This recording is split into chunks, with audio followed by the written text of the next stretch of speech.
সবাইকে হ্যালো, সবাই কেমন আছো? আশা করছি ভালো আছো। সুরলহরীর ফ্যামিলিতে তোমাদের অনেক অনেক স্বাগত। ভিডিও সেরকম কন্টিনিউ করা হচ্ছে না, তো আজকে ভাবলাম আমাদের এখানে রাজহাটিতে যে বিখ্যাত জগদ্ধাত্রী পুজো হয় সেগুলোর কিছু ভিডিও ক্লিপ তোমাদের সাথে শেয়ার করি। সেরকম করে ব্লগ করা হয়নি, কিছু কিছু ভিডিও আমি নিয়েছিলাম ঠাকুর বা প্যান্ডেল বা লাইটিংয়ের, তো সেগুলোই তোমাদের সাথে আজকে শেয়ার করব। গিয়েছিলাম পুজোর দিনেই মাসি বাড়ি থেকেই ঠাকুর দেখতে বেরিয়েছিলাম।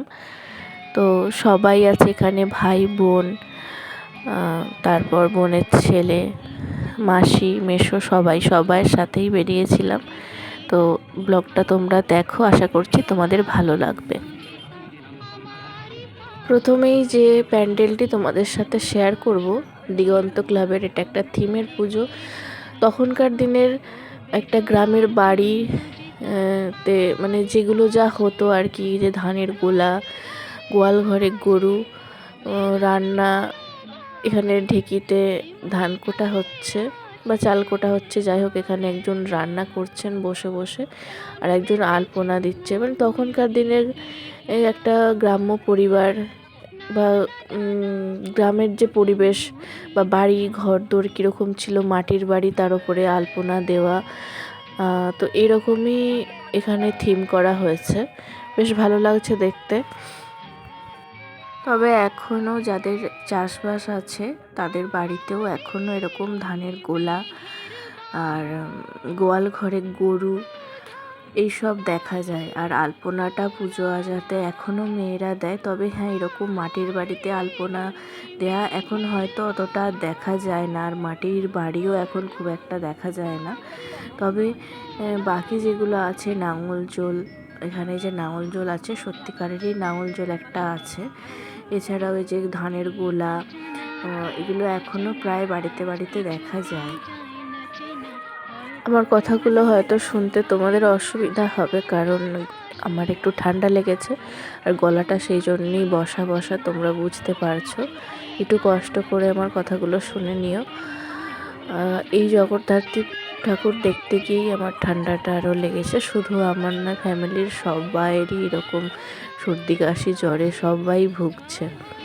তোমাদের এই থিম পুজোটা মানে এই প্যান্ডেলটা তোমাদের কেমন লাগলো একটু কমেন্টে জানিও। দেখো এখানে সব কিছু সুন্দর করেছে, লাইটিংটাও খুব সুন্দর।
অচেনা আজ কিছুতেই যায় না চেনা, হয়তো এমন ভোর হবে না সেদিন আকাশে। কে অজানা কে অচেনা আজ কিছুতেই যায় না চেনা, হয়তো এমন ভোর হবে না সেদিন আকাশে। ফুল যদি না আসে গন্ধ তারে ভাসে, ঝড় হয়ে বাতাসে শোভি দোলা। মন মেতেছে মন ময়ূরীর কি খেলা, নাম না জানা ফুল ফোটানো এই বেলা।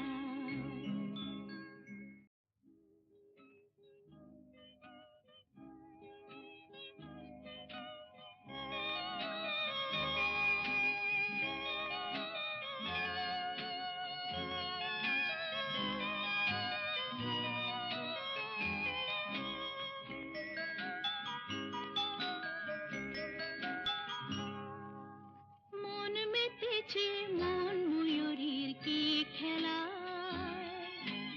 নাম না জানা ফুল ফোটানো এই বেলায়।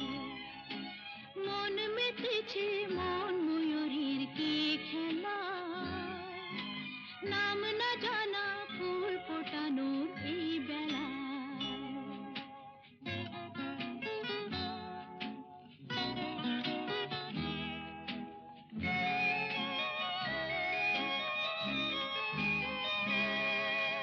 কি জানি কার স্বপ্নে আমার অন্তরে কে ডাকলো আবার, পড়বে চলার চিহ্ন যে তার আমারই পাশে।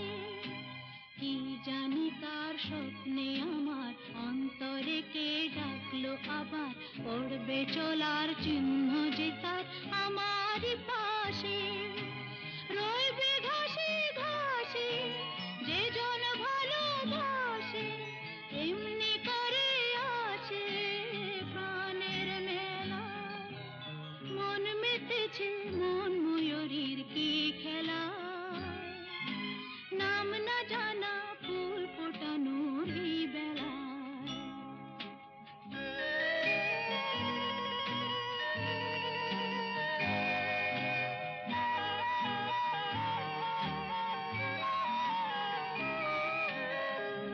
আহারে ওই মেঘের বাহার, উধাও পাখি মন আমার। আহারে ওই মেঘের বাহার, উধাও পাখি মন আমার।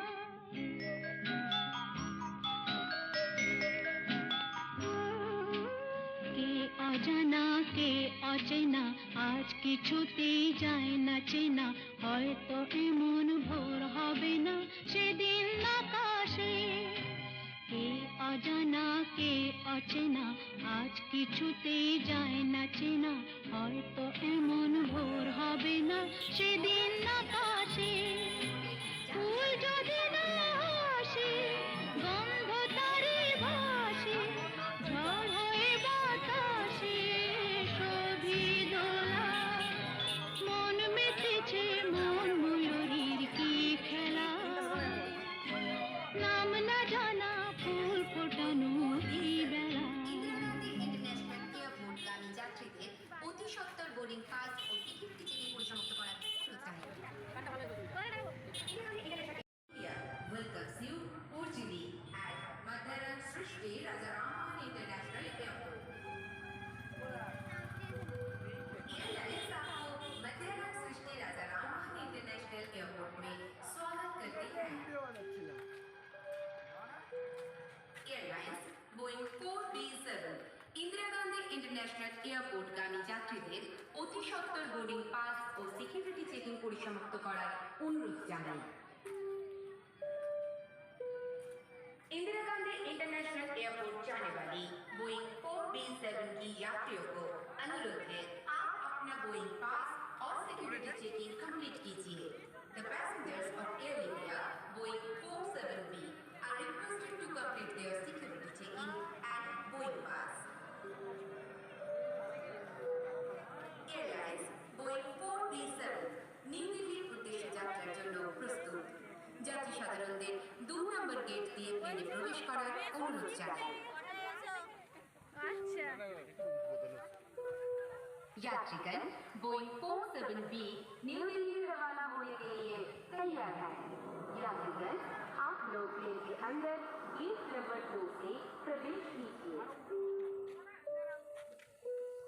Passengers of Boeing 47B are requested to enter into the plane through our gate number 2.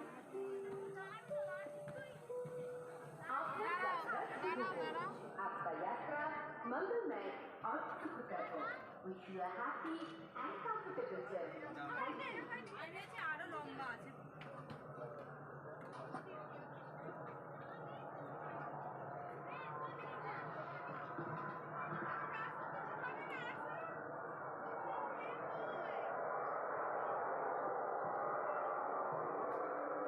যাত্রীদের অতি সত্বর বোর্ডিং পাস ও সিকিউরিটি চেকিং পরিসমাপ্ত করার অনুরোধ জানাই। इंदिरा गांधी इंटरनेशनल एयरपोर्ट जाने वाली बोइंग 4B-7 की यात्रियों को अनुरोध है। আমি পুরো ভিডিওটা ভয়েস ওভার দিতে পারিনি কারণ আমার গলার অবস্থা খুবই খারাপ, তাই অনেক দিন পর এই ভিডিওগুলো আপলোড করছি। অনেক দিন আগেই জগদ্ধাত্রী মা চলে গেছেন, তো আশা করি তোমাদের থিমগুলো বুঝতে কোনো অসুবিধা হয়নি। কেমন লাগলো একটু কমেন্টে জানিও। আর এরপরে যেটা যাচ্ছি এটাই হচ্ছে রাজহাটির শেষ পুজো, মানে শেষ প্যান্ডেল, পুজো প্যান্ডেল। শেষ পুজোর ঠিক না, মানে শেষ পুজো প্যান্ডেল আর কি। প্রত্যেকটা থিম, মানে প্রত্যেকজনই কিছু না কিছু থিম করেছে, হালকা হোক বেশি হোক, প্রত্যেকজনই থিমের পুজো করেছে, কিছু একটা বার্তা দিয়েছে নিজেদের থিমের মধ্যে দিয়ে মানুষকে। আর একটা আছে এরপরে, সেটা হচ্ছে আমাদের বাড়ির সামনে, এটা নয়, এটা হচ্ছে রাজাটি ঠাকুর। তারপরে আর একটা আছে, সেটা হচ্ছে আমাদের বাড়ির সামনে নন্দনপুরের ঠাকুর। তো ভিডিওটা কেমন লাগলো তোমরা একটু কমেন্টে জানিও। ভালো লাগলে লাইক করে দিও, চ্যানেলটি সাবস্ক্রাইব করে আমার পাশে থেকো। আমি ভিডিও রেগুলার দেওয়ার চেষ্টা করি, কিন্তু হয়ে ওঠে না। আমি চেষ্টা করব মাঝে মাঝে ভিডিও কিছু নিয়ে আসার। সবাই ভালো থেকো, সুস্থ থেকো, টাটা। দেখুন, আমি এখানে দাদারা যারা আছেন বলতে ভয় পান না, একটু হাত তুলবেন। ওই যে দাদা, দাদা দেখে রাখুন, হাত তুলেছে, বাড়িতে যান।